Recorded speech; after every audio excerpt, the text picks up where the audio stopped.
نہایت ہی واجب الاحترام میرے بزرگوں، دوستوں اور بھائیوں، دنیا میں ہر شخص کامیابی کا متلاشی ہے اور کامیابی کا متمنی ہے۔ آپ کسی کسان سے پوچھئے کیا چاہتے ہو، کہے گا کامیابی چاہتا ہوں۔ کسی ڈاکٹر سے پوچھئے کیا چاہتے ہو، کہے گا کامیابی چاہتا ہوں۔ کسی پروفیسر سے پوچھئے کیا چاہتے ہو، کہے گا کامیابی چاہتا ہوں۔ کسی ادیب سے پوچھئے کیا چاہتے ہو، کہے گا کامیابی چاہتا ہوں۔ کسی خطیب سے پوچھئے کیا چاہتے ہو، کہے گا کامیابی چاہتا ہوں۔ ہر شخص کامیاب ہونا چاہتا ہے۔ اب سوال یہ ہے کہ ہر شخص کامیابی کا خواستگار ہے، کامیابی کا متلاشی ہے، کامیابی چاہتا ہے، تو یہ کامیابی ملے گی کہاں سے؟ تو اللہ رب العزت کی بارگاہ میں جب ہم نے عرض کیا تو قرآن مجید فرقان حمید میں ہمیں اس کا جواب فرمایا فَاذْكُرُوا آلاء اللَّهِ لَعَلَّكُمْ تُفْلِحُونَ کہ تم اللہ کی نعمتوں کو یاد کرو شاید کہ تمہارا دامن کامیابیوں سے بھر جائے۔ اللہ کی نعمتوں کو یاد کرنے سے کامیابی حاصل۔ دوستان ذی وقار، اللہ پاک کی کون کون سی نعمتیں ہیں؟ انسان سر تا پا ہر عضو اس کا اللہ پاک کی نعمت۔ اگر آپ کو یقین نہیں آتا تو آپ بینائی کی قدر و قیمت کسی نابینا سے پوچھیں، یہ اللہ پاک کی کتنی بڑی نعمت۔ اگر آپ کو یقین نہیں آتا تو آپ کان جیسی نعمت کی قیمت کسی بہرے سے پوچھیں کہ یہ کتنی بڑی نعمت۔ زبان کی قدر و قیمت کسی گونگے سے پوچھ لیں، یہ اللہ پاک کی کتنی بڑی نعمت۔ دوستان ذی وقار، ہاتھ ہوں، پاؤں ہوں، سب اللہ پاک کی نعمتیں ہیں۔ اولاد اللہ رب العزت کی بڑی نعمت ہے۔ بے اولاد شخص ہی جانتا ہے کہ اولاد کتنی بڑی نعمت ہے۔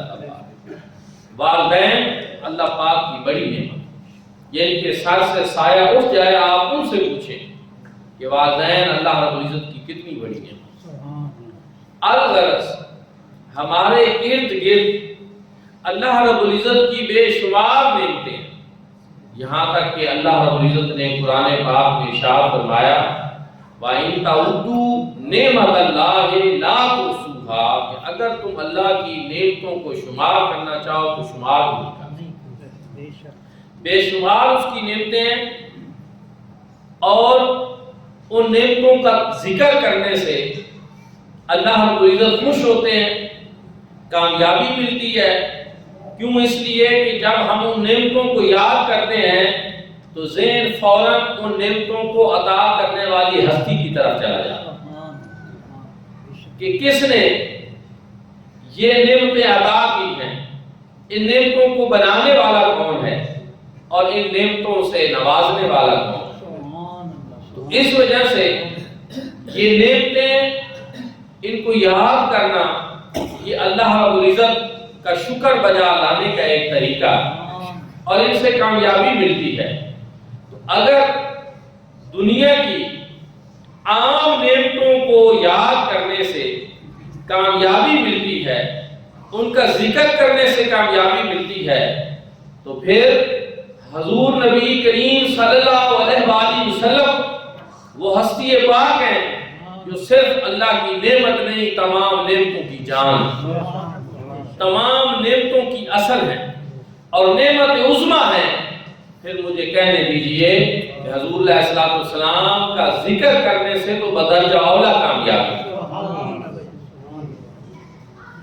اور آپ اللہ کی ایسی نعمت ہے کہ اگر کائنات عالم میں آپ کی جلوہ گری نہ ہوتی تو کچھ بھی نہ ہوتا، کہ وہ جو نہ تھے تو کچھ نہ تھا، وہ جو نہ ہو تو کچھ نہ ہو، جان ہے وہ جہان کی، جان ہے تو جہان۔ آپ جانے کائنات ہیں اور کائنات کی ساری نعمتیں آپ کے طفیل اللہ رب العزت نے عطا فرمائے۔ دوستان ذی وقار، پھر جب آپ اس دنیا میں تشریف فرما ہوگے تو پھر اللہ رب العزت کی سب سے بڑی نعمت بن کر تشریف فرما۔ رب تعالیٰ نے اس نعمت کا احسان بھی جتایا، لقد من اللہ علی المؤمنین اذ بعث فیہم رسولا، کہ تحقیق میں نے مومنوں پر احسان کیا ہے کہ ان کے اندر اپنا رسول مبعوث فرمایا۔ اللہ رب العزت کی کائنات میں جتنی نعمتیں ہیں، سب نعمتوں سے بڑی نعمت حضور نبی کریم صلی اللہ علیہ وسلم، اور آپ تمام نعمتوں کی اصل ہیں۔ اور پھر جب دنیا میں آپ کی جلوہ گری ہوئی تو قرآن نے آپ کی بعثت سے پہلے دور کو وَإِن كَانُوا مِن قَبْلُ لَفِي ضَلَالٍ مُبِينٍ فرمایا کہ آپ کی بعثت سے قبل لوگ کھلی گمراہی میں تھے۔ اس دور کو دور جہالت کہا جاتا ہے، اس دور کو دور ظلمت کہا جاتا ہے، بیٹیوں کو زندہ درگور کر دیا جاتا ہے۔ میرے بھائیوں اور دوستو، بیٹی اللہ کی رحمت ہے، یہ کس نے آ کر ہمیں بتایا؟ آج جو بیٹی کو مقام حاصل ہے، یہ مقام اس کو کس نے آ کر دیا؟ کس نے آ کر بیٹی کے سر کے اوپر ردائے رحمت تان؟ مجھے کہنے دیجئے، یہ کریم آقا علیہ السلام کی تشریف آوری سے، اور ماں اور باپ کے ساتھ بھی کوئی پہلے اچھا سلوک نہیں ہوتا تھا۔ جب ماں اور باپ بوڑھے ہو جاتے تھے تو عرب کے لوگ ان کو لے جا کر بطور غلام اور کنیز منڈیوں میں فروخت کرتے تھے، وہ لوگوں کے گھروں میں کام کاج کرتے تھے۔ حضور نبی رحمت صلی اللہ علیہ وآلہ وسلم نے بتایا کہ باپ جنت کے دروازوں میں سے درمیانی دروازہ، جنت ماں کے قدموں کے نیچے ہے۔ یہ بازاروں میں فروخت کرنے والی جنس نہیں ہے، ان کی قدر کرو، ان کو پہچانو، یہ اللہ رب العزت کی بہت بڑی نعمت۔ ماں اور باپ کو جو مقام حاصل ہوا تو کریم آقا کی تشریف آوری سے، غلاموں کے ساتھ حسن سلوک ہوا تو کریم آقا کی تشریف آوری سے ہوا، اور جنگیں ہوتی تھی اور جنگجو ہونے پہ لوگ فخر کرتے، 40 50 سال آپس میں لڑتے جھگڑتے رہتے تھے، ایک نسل دوسری نسل 50 سال جنگیں۔ کریم آقا علیہ السلام تشریف لائے، وہ آپس میں باہم لڑنے والے شیر و شکر، رحماء بینہم، قرآن نے ان کو لقب دیا کہ آپس میں یہ رحم دل لوگ ہیں، وہ ہلکا یاراں تو بریشم کی طرح نرم، اور رزم حق و باطل تو خلاب ہے۔ کافروں کے لیے تو سخت تھے لیکن آپس میں نرم تھے، رحم دل لوگ ہیں۔ یہ رحم دلی، یہ عفو و درگزر، یہ پیار، یہ شفقت، یہ کس نے ان کے دلوں میں یہ شمع فروزاں کی؟ تو یہ کریم آقا علیہ السلام کی جلوہ گری سے ہی ممکن، حضور علیہ السلام کی تشریف آوری سے ہی ممکن، حضور علیہ السلام کے آنے سے جو ایک دوسرے کے خون کے پیاسے تھے وہ ایک دوسرے سے پیار اور محبت کرنے لگے۔ دوستو، ایک بات بڑی اہم ہے کہ لوگ تو کہتے ہیں کہ میلاد یا یہ چیزیں ان کا ذکر کرنے کی اتنی ضرورت نہیں، یہ ان کا کہنا ہے، لیکن اس مرتبہ مجھے پتہ چلا کہ مولانا فضل الرحمان صاحب نے اور مولانا طارق جمیل صاحب نے بھی میلاد النبی صلی اللہ علیہ وآلہ وسلم منانے کے بارے میں بات کی۔ آہستہ آہستہ انشاءاللہ یہ پوری دنیا میں آپ جو کام پوری دنیا کے مسلمان مل کر کر رہے ہیں تو کچھ چاہتے ہوئے اور کچھ نہ چاہتے ہوئے پھر سارے کر لیں گے، کیونکہ پوری دنیا کے مسلمان تو غلط نہیں ہو سکتے۔ اب سوشل میڈیا کا دور ہے اور لاکھوں کروڑوں کی اجتماعات پوری دنیا کے اب نظر آتے ہیں، اور دنیا میں بڑے بڑے مدارس، بڑے بڑے علماء، بڑے بڑے مفکر، محدث موجود ہیں، اور وہ ساری دنیا کے مسلمان کبھی بھی گمراہی کے اوپر جمع نہیں ہو سکتے۔ حضور علیہ السلام کے ارشاد گرامی لا تجتمع امتی ضلالہ، میری امت کبھی گمراہی کے اوپر جمع نہیں ہو۔ تو بہرحال ایسا ایسا ملال بنا. لیکن اس میں ایک خاص چیز ہے کہ ہم دنیا کے غیر مسلموں کو بھی پیغام دیتے ہیں میلاد النبی صلی اللہ علیہ وسلم کے ذریعے سے کہ حضور علیہ الصلوۃ والسلام کی تشریف آوری سے اس دنیا کے اندر سب سے بڑا انقلاب ہوا جس نے انسانیت کو انسانیت کا شرف عطا. انسان اشرف المخلوقات تھا لیکن میرے آقا کی آمد سے پہلے انسان ذلت و گمراہی کی بستیوں میں تھا. کبھی چاند کو سجدہ کرتا, کبھی سورج کو سجدہ کرتا, کبھی بتوں کو سجدہ کرتا. لیکن کریم آقا علیہ الصلوۃ والسلام نے انسان کو اللہ رب العزت کا عرفان عطا فرمایا اور بتایا کہ یہ معبودان باطلہ کے سامنے جھکنے کی ضرورت نہیں, یہ پیشانی فقط ایک اللہ رب العزت کی بارگاہ میں جھکانے کی. شرک کا خاتمہ میرے آقا نے کیا, معبودان باطلہ کا خاتمہ کیا, اور پوری دنیا کے اندر انسانیت کی جو اصل شناخت ہے, انسان کا جو اشرف المخلوقات ہونا ہے, وہ اس کے کردار سے ہوتا ہے, اس کے عمل سے ہوتا ہے.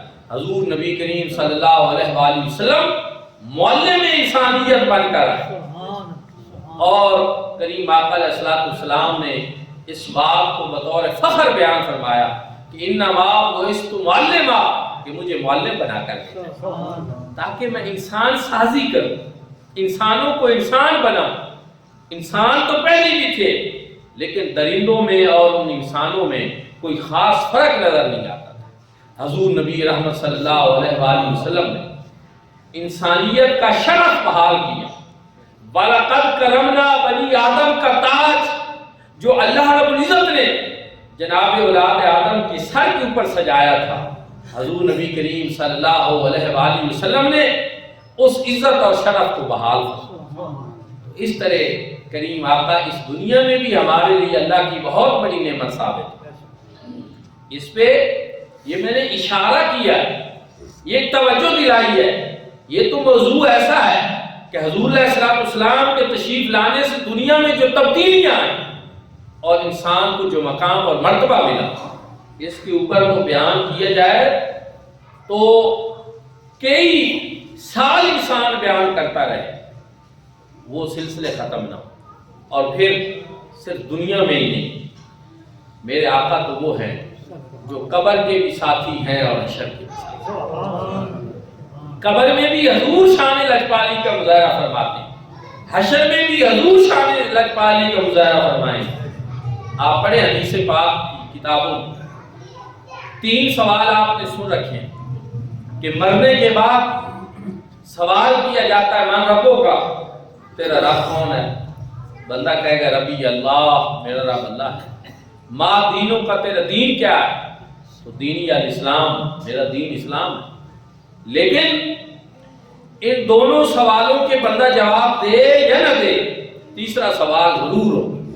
اس کا مطلب یہ ہے کہ سب سے لازمی اور اہم سوال وہ ہے کہ ما کنت تقول فی حق ھذا رجل, کہ تو اس ہستی پاک کے بارے میں اپنی زندگی میں کیا کہا کرتا تھا.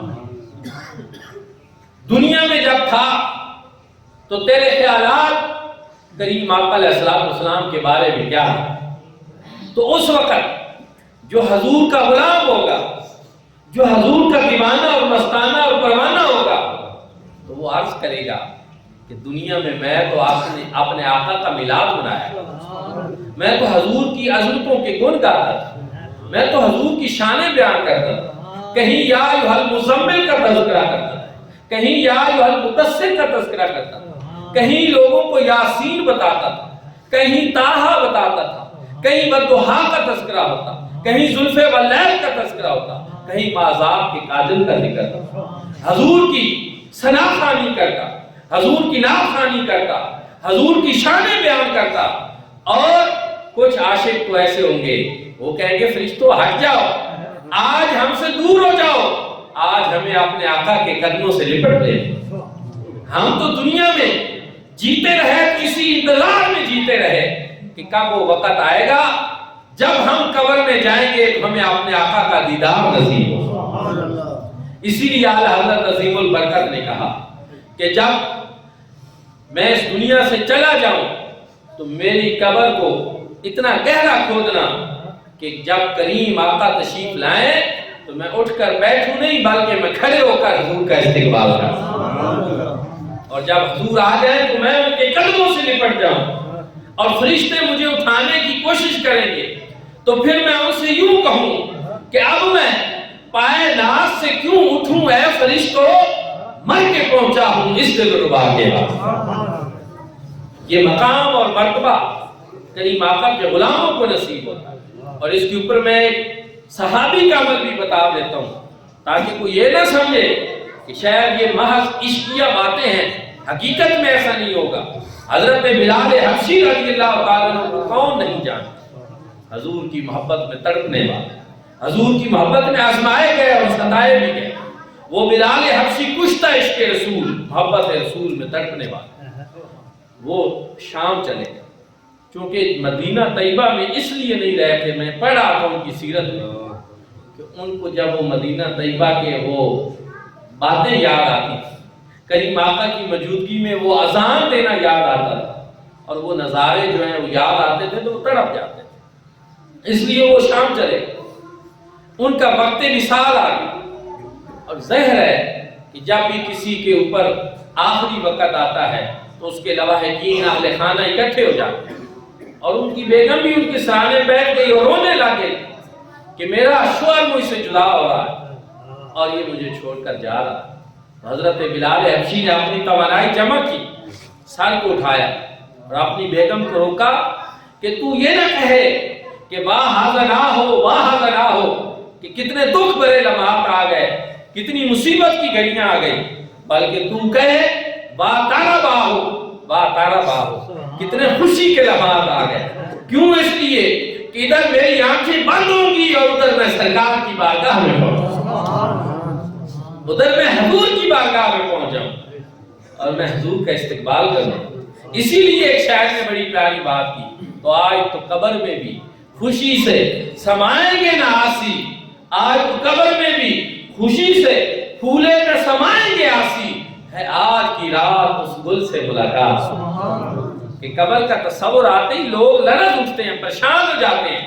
شاید کہتا ہے ہم تو قبر میں خوش ہو جائیں گے اور خوشی سے پھولے بھی نہیں سمائیں گے، کیوں؟ اس لیے کہ ہے آج کی رات اس گل سے ملاقات، جن کی محبت میں ساری زندگی تڑپتے ہیں، جن کے بارے میں میرے آقا نے صحابہ سے فرمایا تھا کہ میرے بعد ایسے لوگ آئیں گے، میرے بعد ایسے لوگ آئیں گے جو مجھ سے اتنی محبت کریں گے کہ وہ کہیں گے کہ دنیا و معافیہ میں جو کچھ ہے یہ سارا کچھ ہم قربان کرتے ہیں اپنے آقا کے چہرے کی ایک مرتبہ زیارت کا۔ تو ایسے لوگ ہیں تو یقیناً حضور کے غلام وہ کہیں گے یا اللہ ہم تو یہی دن دیکھ رہے تھے کہ ہمیں رسول اللہ کا دیدار نصیب، حضور کی ایک جھلک دیکھنا نصیب ہو جائے۔ تو پھر میرے بھائیوں اور دوستوں ایک اور بات بھی ہے، قبر میں جب انسان پہنچے گا تو موت کی سختیاں جھیل کر جائے گا، موت کا ایک تکلیف دہ عمل ہے جس سے گزر کر جائے گا، لیکن جب قبر میں جائے گا اور میرے آقا کا دیدار ہوگا تو مومن کو موت کی وہ ساری تکلیفیں بھول جائیں، وہ ساری سختیاں دور ہو جائیں، ساری تکلیفیں دور ہو جائیں۔ کیوں؟ اس لیے کہ حضور کا دیدار ہو، کریم آقا کا رخ وضحا دیکھنا نصیب ہو گیا، اور قبر میں دوست چھوڑ جاتے ہیں، رشتہ دار چھوڑ جاتے ہیں۔ میں نے تو دیکھا ہے کہ سب سے زیادہ دنیا میں نے اپنی آنکھوں سے جو لوگوں کو سب سے زیادہ جلدی دیکھی ہے وہ جنازے پہ، سب کی نظریں گھڑی پہ ہوتی۔ اگر کہیں مولوی صاحب کوئی تقریر کر دیں، ایک منٹ بھی اوپر ہو جائے تو 10 بندے بولتے ہیں جی ٹائم ہو گیا، حالانکہ یہ نہیں دیکھتے کہ یہ تو ہمارا دوست تھا، ہمارے تعلق والا تھا، اور جب پاس بلاتا تھا تو کتنی دیر ہم بیٹھ کر باتیں کرتے تھے، لیکن وہ ساری باتیں بھول جائیں، بس جی جلدی کریں جی، جنازہ پڑھیں جی، دفن کریں جی، اوپر مٹی ڈالی۔ جو بہت قریبی ہیں وہ کچھ دیر وہاں رہے، لیکن بالآخر دوست بھی چھوڑ گئے، رشتہ دار بھی چھوڑ گئے، تعلق والے بھی چھوڑ گئے۔ جب سارے لوگ انسان کو شہر خاموشہ میں چھوڑ کر آ جاتے ہیں تو قبر کی ان تاریکیوں، ان ویرانیوں اور ان تنہائیوں میں بھی ساتھ نہیں چھوڑتے تو احمد مختار صاحب۔ محمد بوٹا پنجابی کا ایک شاعر تھا، لیکن اس نے بات بڑی خوبصورت کہا۔ اس نے کہا جڑے کہندے سی مرنگے نال تے اج انہاں وی بازیاں ہاریاں، جڑے ترسدے سن دید نو دن رات، آخر انہاں وی باریاں ماریاں، جدا باغ وچ خزاں بال کھولے، پنچھی اڑ گئے مار اڑاریاں۔ محمد بوٹا جھوٹا ہی جج سارا، کملی والے دی سچیاں۔ ساری دنیا جب ساتھ چھوڑ جاتی ہے تو مصطفیٰ کریم پھر بھی ساتھ، تو پھر ایسی ہستی، ایسے لجپال اور ایسے کریم کا ہم ذکر نہ کریں تو کس کا کریں؟ ایسے لجپال کا ہم میلاد نہ منائیں تو کس کا منائیں؟ ان کی آمد پہ ہم خوش نہ ہو تو کس کی آمد پہ خوش ہو؟ کہ جو اتنی کرم نوازی اور اتنی بندہ پروری فرماتے ہیں۔ تو دعا ہے کہ اللہ کریم ہم سب کو حضور نبی کریم صلی اللہ علیہ وآلہ وسلم کی سچی اور پکی محبت نصیب فرمائے۔